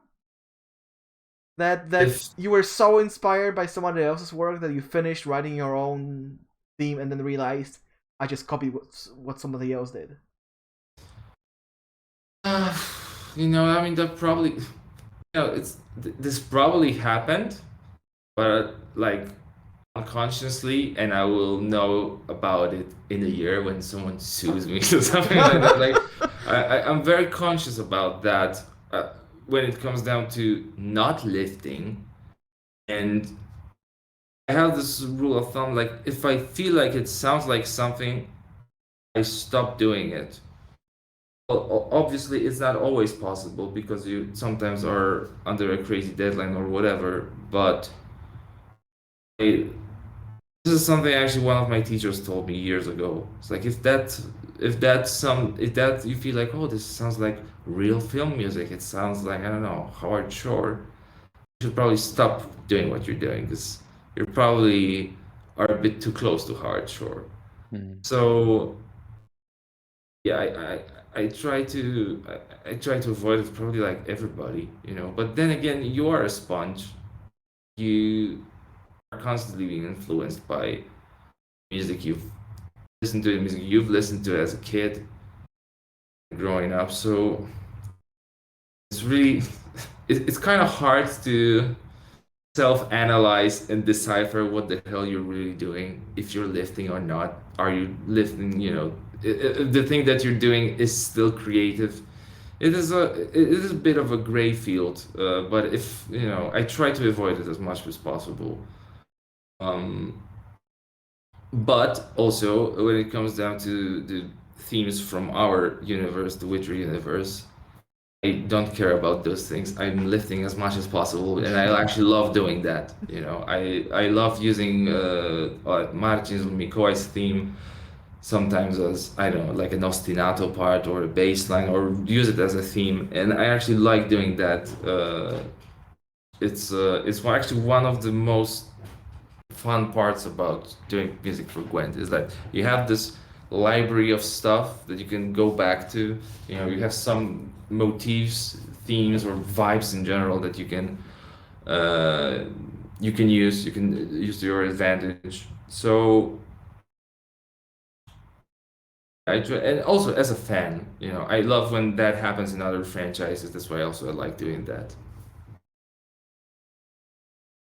Fair enough. To kind of close this segment, there's one question that we really wanted to ask. Because you are talking all the time about how things are being made, and we are really interested in the process. But under the Master Mirror video, you actually shared a really interesting factoid. Like, you said that the opening flute was performed by your 2-year-old nephew. Yeah. So And okay, this is something we want to hear about. Okay, so I think this story started living its own life, and at some point I thought, okay, I'm not gonna reveal the truth. I love the anecdote. The thing is, because I think someone didn't understand, or didn't care to understand, that I think I wrote specifically that the opening flutter, which is a technique like of overblowing into the flute, which is literally just this first.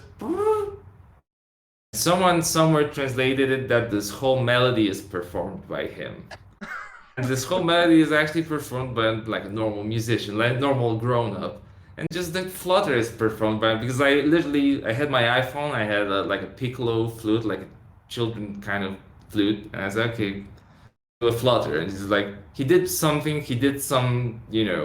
articulations on it, and this one sounded cool. It's like, okay, I'm gonna put it on the very front of the track, and he's gonna be a recording artist since he's 2 years old.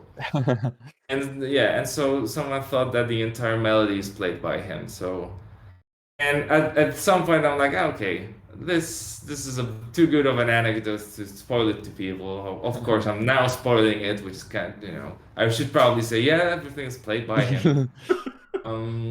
But yeah, that's the story behind it. Do you have more stories like that? Oh, Or let's say more stories that you are willing to share, because we understand that you don't wanna, blow them all in one go. I'm trying to, think of something. Well, one thing that I know a lot of people are confusing is they think of Gwent team as Thronebreaker team, and I often get comments like, "Oh, I'm glad I'm hearing Thronebreaker theme inside Gwent," and it was the other way around. But again, we thought like, okay, I'm not gonna disclose what the hell's going on. Thumbs up. So get a lot of that. Like other, I told you about me screaming in monsters. I'm also singing on one of the Skellige tracks. There's like a low hum that I just double tracked myself. But that's actually the thing with me. I do, 'cause I can't really sing. But I sing a lot to my iPhone, and I sometimes use those recordings. I actually used it in Cyberpunk quite a lot. I would just play those recordings through a bunch of like analog effects that I had, and they would become the part of many cues actually. But at some point the voice gets so mangled that you can't really tell that this is a voice. It's just some thing. It sounds like a synthesizer in the end. I can't really.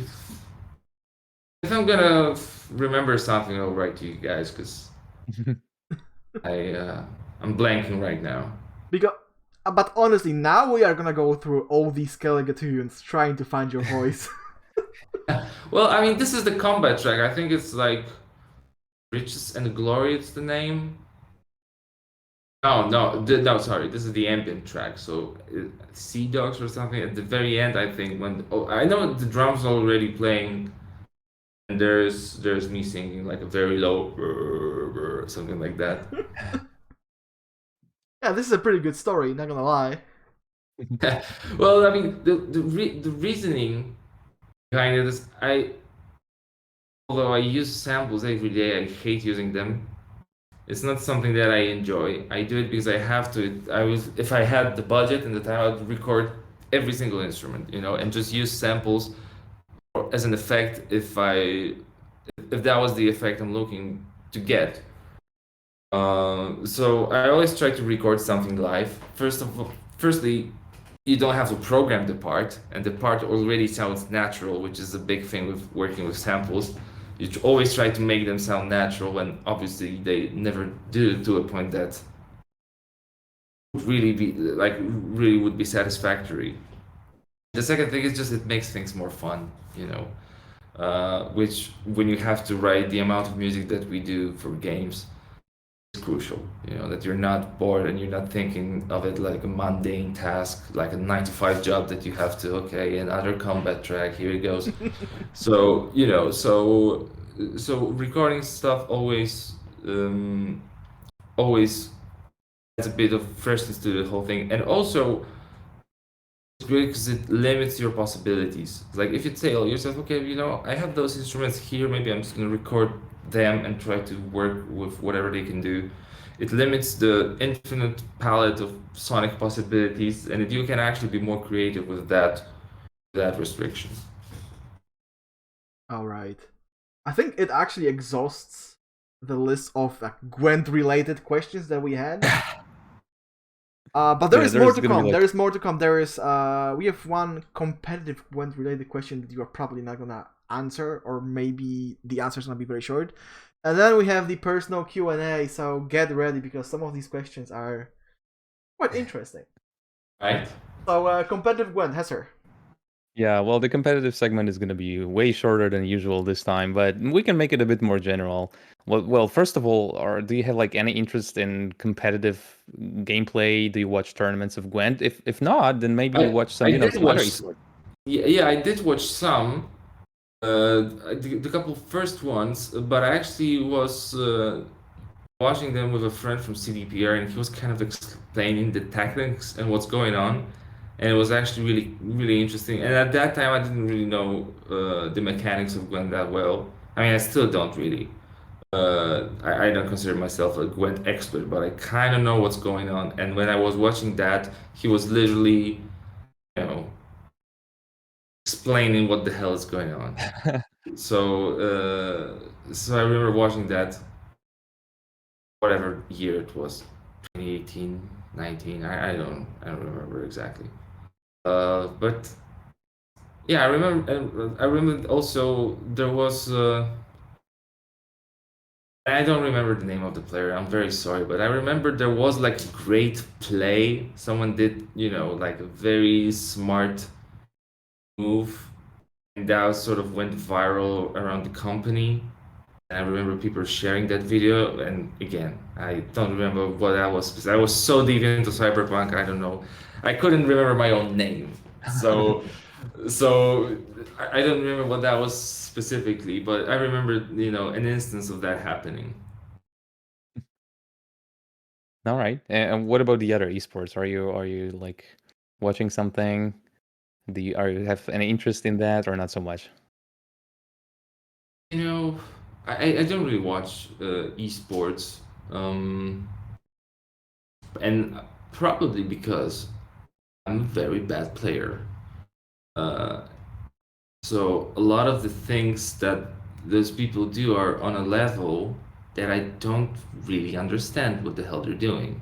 You know, like I played Call of Duty for like 4 months in 2020, right when the pandemic started. And at first when I played with friends, it was okay. Then they introduced like the esport kind of rule set to some, and I remember we played one of the rules and we were totally decimated by those people. And I understood, okay, this is some pro level shit going on. And I mean, it was literally I was spawning and like I couldn't move and I was already dead. So I feel like with most of the games in esports, those players are on a level that I can't comprehend, basically. But I did watch some FIFA once. But these were the people playing it. They weren't like pro esport players. They were regular football players playing.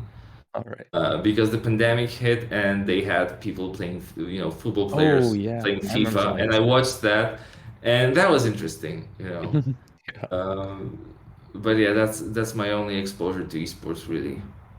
Yeah, that's actually a really fun thing to watch. For instance, there's a couple of F1 drivers who also stream on Twitch. Lando Norris is streaming on Twitch, Yeah. and I think he had guys like George Russell over to. I'm not even sure what games they're playing. Probably not in F1 simulator. That would be kind of silly. But they are still streaming on Twitch, and that's really nice to watch. Cool. Well, on the other hand, some of the racing games are almost like simulators, like real simulators. So I guess you could probably sharpen up your skills to a certain degree. I mean, maybe. I know that I know playing Guitar Hero is not gonna make you a better musician because I tried that, didn't work. Oh, have you heard about, for example, streaming, making music like on the spot, like I don't know, Mark Rebile or something like this? I heard that, and to be honest, I don't really see the point of doing that. But I know Black Deadmau5 is doing that, or some other people. I understand that some people may be interested in how things are put together and the sort of behind the curtain part of it all. But at least knowing how I work, how boring it is, I can't imagine someone watching that, you know. And also, the amount of mistakes that I do when I ride and like the left or right turns that I take, and they happens to be the wrong turns, and I have to go back and for someone to watch that, I think it would be painful to watch. On the other hand, I love like documentaries about music. Or like, there's this great series called Classic Albums. About the biggest albums ever made and how they were put together. I love watching that and love all the stories and like behind the scenes footage. So but again, this is properly edited, a Yeah. fully made documentary that's entertaining to watch and not just a guy, making something. But there's people watching it, so someone's interested in it. People are watching a lot of weird shit on Twitch, so Oh yeah. there's always gonna be audience. Yeah, let's not get into that whole bathtub meta or whatever it was called. Okay, so going into the personal Q&A section, and we have a couple of questions that are Gwent related, so I guess we can skip them. But I'm actually interested. How did you get to compose for CDPR? Because whenever we have somebody from the dev studio on this show, we ask them, how did you get to work with CDPR? How did you get to work on Witcher, Gwent, Thronebreaker, and so on? Well, there was literally a job listing on their website that they're looking for a composer. And at that time, I was living in Los Angeles with my soon-to-become wife, and we were thinking about going to Poland for some time. And I said, okay, so CDPR is looking for a composer. Maybe I should send my CD. So I sent my CD, and I got the job. It's as simple as that. Of course, I went through the normal sort of recruitment process. I had, tasks to do and multiple interviews. But yeah, it doesn't really happen in like the music part of the industry or in the film industry. Like there's a position, a slot open at a company, and you can just apply. First of all, because there's not a lot of in-house composers in the industry. That's almost a relic of an older time, where there used to be in almost every studio, because there was this sound guy who was also the composer. So yeah, as normal as it sounds, yeah, it was as simple as that.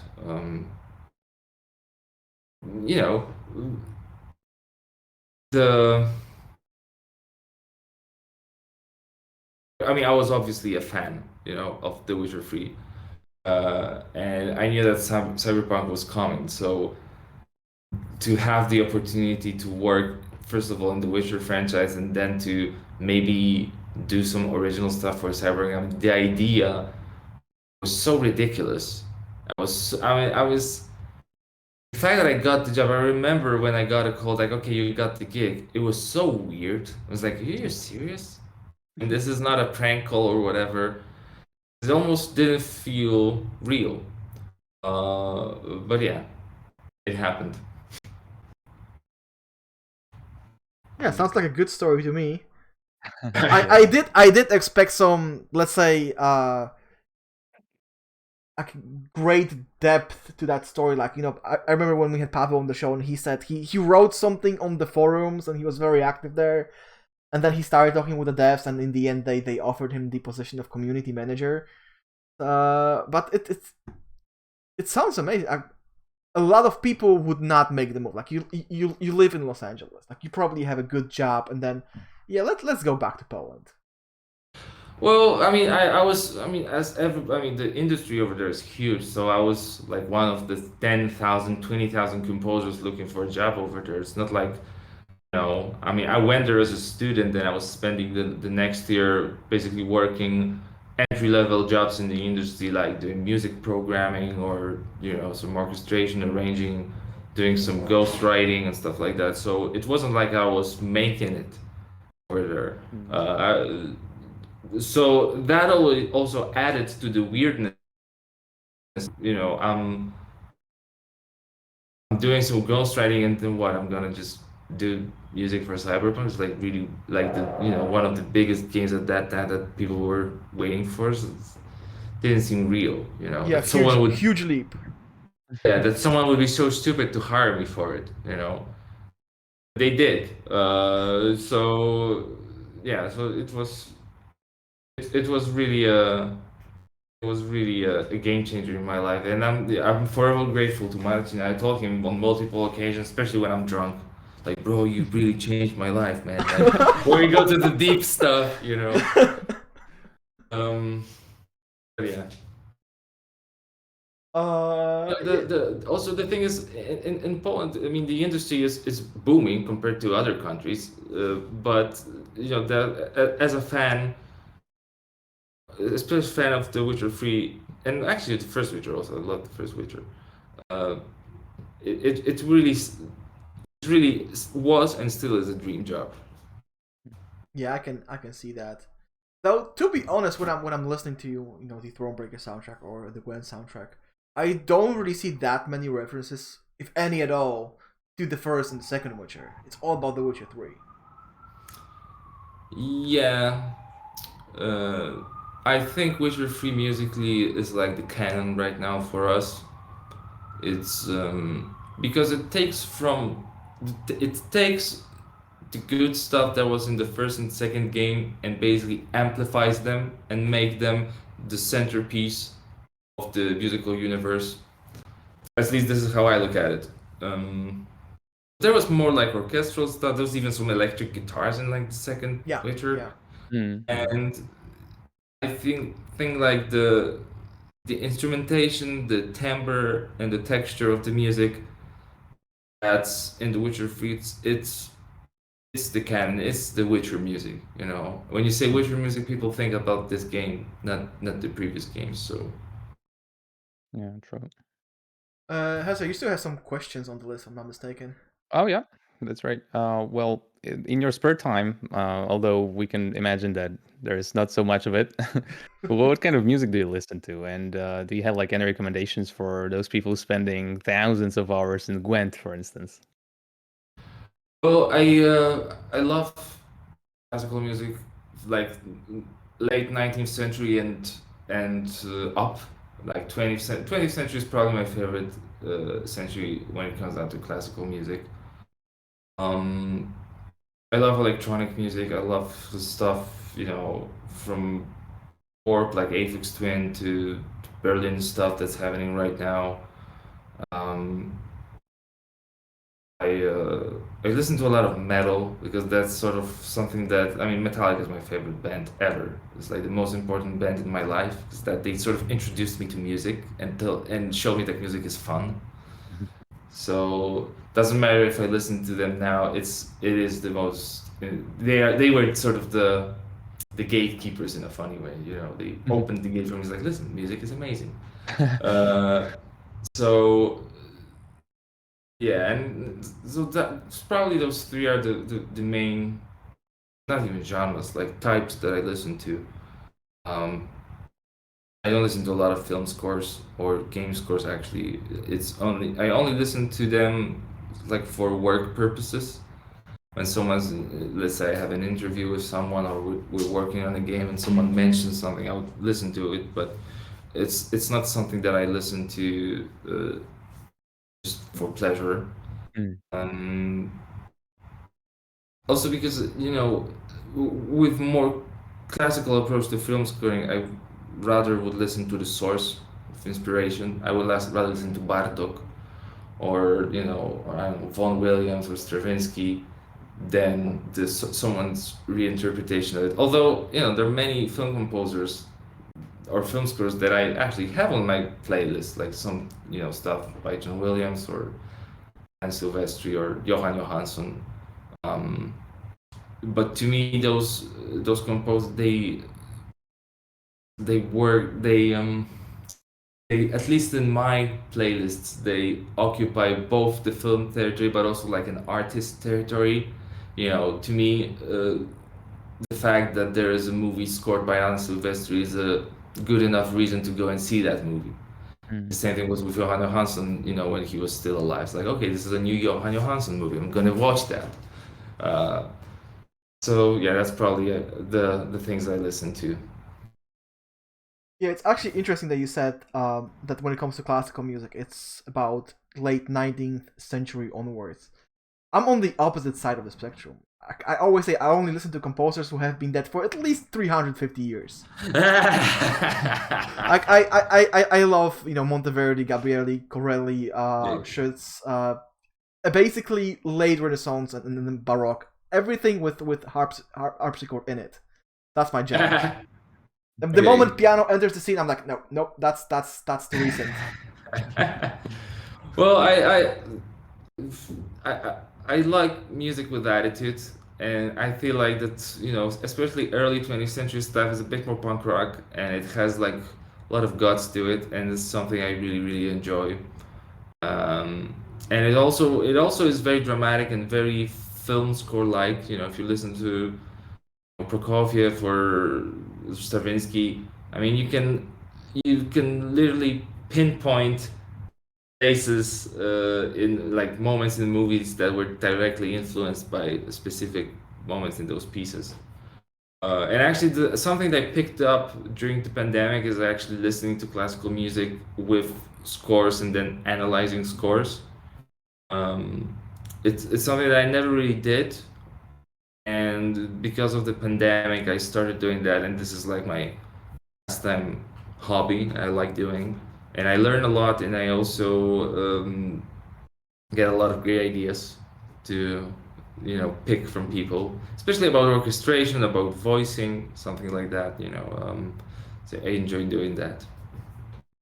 What I kind of missed on that list of yours is rap. I expected to be a lot of rap to be there because you worked with Peasant, who happens to be like a very well-known Polish rapper, if I'm not mistaken. Yeah, that's true. And that's one of my questions. Like, how would you compare that? How would you compare, writing for CDPR and all these games to working with somebody like him, like? Well, first of all, I was a drummer in his band for 3.5 years, so I never really produced anything that he was rapping on. Although the 3 years that I've spent with him and the other groups that I was playing drums with were one of the best years of my life. Good rock and roll life was going on, and they are still great friends of mine, and I always speak very highly of them because they're great people. I mean, the difference is, you basically live on this stage because we were playing a lot of gigs back then, so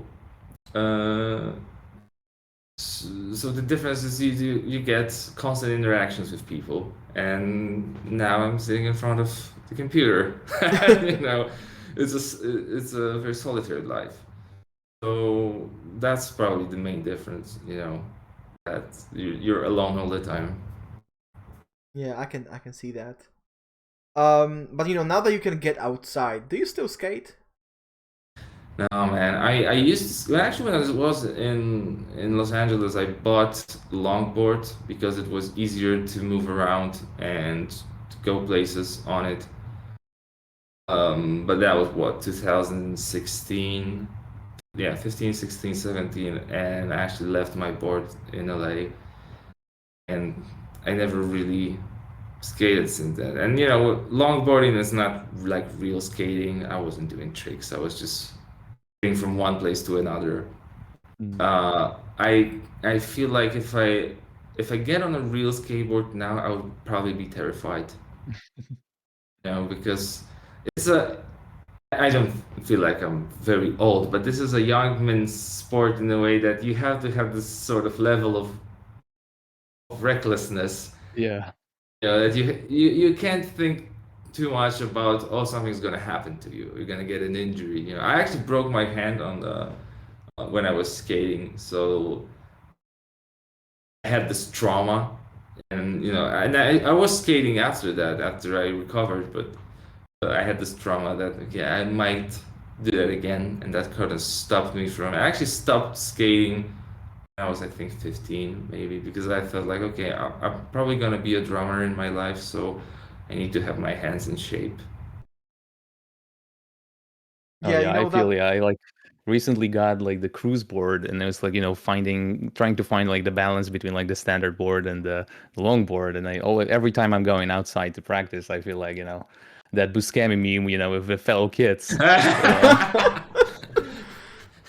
But- yeah, and I feel scared. For sure. But the comment about recklessness, like once again, it brings me back to F1, where there's older drivers who get back into the sport, and people are like, yeah, why aren't they performing the same level? Because they're older, because they have families and kids, and they hit the brakes a little bit earlier, because that level of recklessness is no longer there. Their risk assessment is different. Exactly. A friend of mine is similar age to mine and is now doing his driving license. And he never driven a car before. And I'm talking to him and he's like, bro, I'm scared all the time. I don't know what the hell's going on. I remember when I was doing my license, I was like 19. So I didn't really care what was going on. I was like, okay, I'm just gonna go in cars and drive around. I wasn't thinking, well, okay, something might happen to you. There may be an accident. You need to watch out. So although it's like 19, that's 13 years ago, in myself I see a big difference in that. You do feel way more responsible and you analyze way more things. Oh yeah, absolutely. Yeah. Hesser, do we still have questions from the list that you'd like to ask, or maybe something from the chat? Because there's one more question that I want to ask, but that's gonna be at the very end. All right. Well, I think that we can ask the one that probably PT is getting a lot, but what advice would you give to people interested in composing and starting at composing? What do you think is the important thing? Well, I think the most important thing is to write, and as simple as it sounds, we sometimes think that, oh, maybe I need to study more, or maybe I need to get a better library or better computer, or I need to do something. The main thing I think is actually writing, and writing as much as possible, writing every day, and giving yourself time to grow. And what I mean by that is you're not going to get good overnight. So stop trying to get good overnight. So stop trying too hard.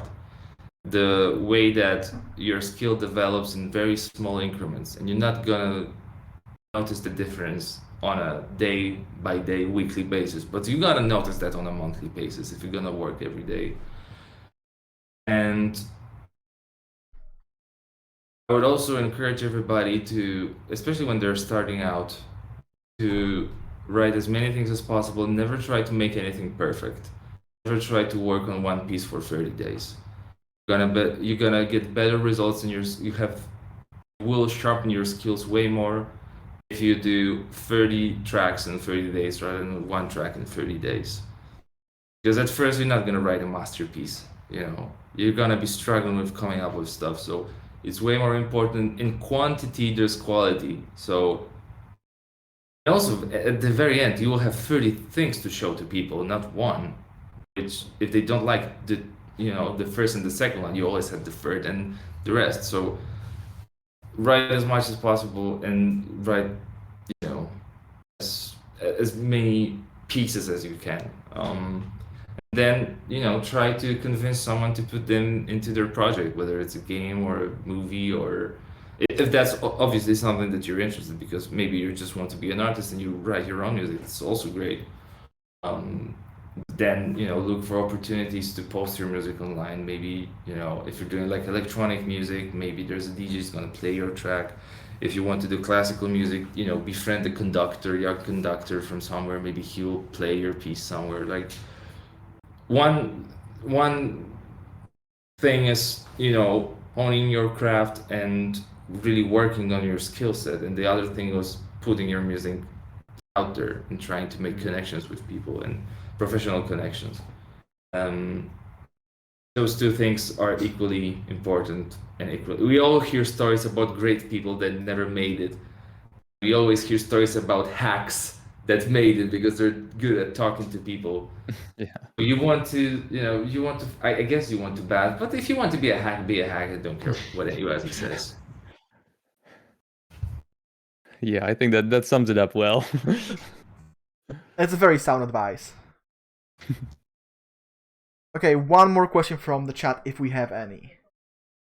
Actually, we've run out of those because I was, mixing them up with our questions. All right. So So- there is one question that I want to ask, one more. and Pavel didn't strike it out. You didn't strike it out, so we are gonna ask anyway. And it's probably a lot to ask, but is there any chance you could actually play something for us?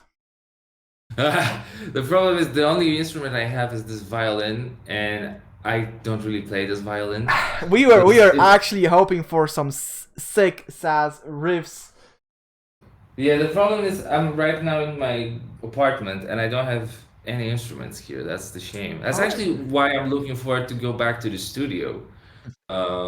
Because I have all my acoustic instruments and my electronic instruments there, and I just can't wait to actually be able to just grab a thing, record something, put it away, then go to the next thing. Because in this room I don't have the space to keep all that.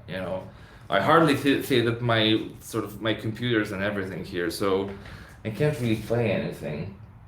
So sorry to disappoint you. No, we are not disappointed. It was a long shot from the get go. Like we thought if he agrees and if he plays something, that's gonna be huge. But the odds are it's not gonna happen. So we are not disappointed. We are very cautious about this question.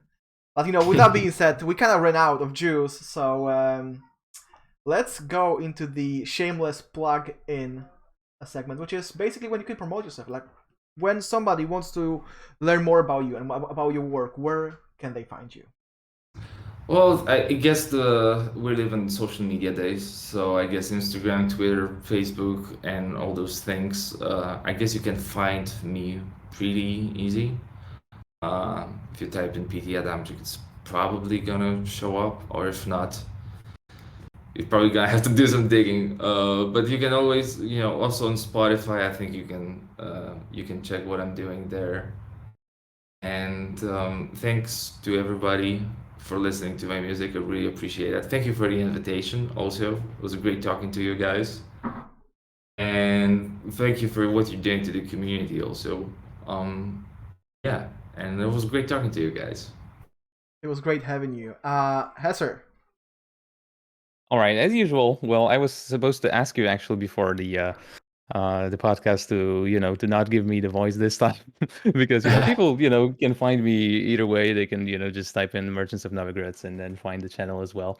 But yeah, if somebody wants to hang out during my streams, can go to twitch.tv/Hesser Tavern, and I'm gonna be there.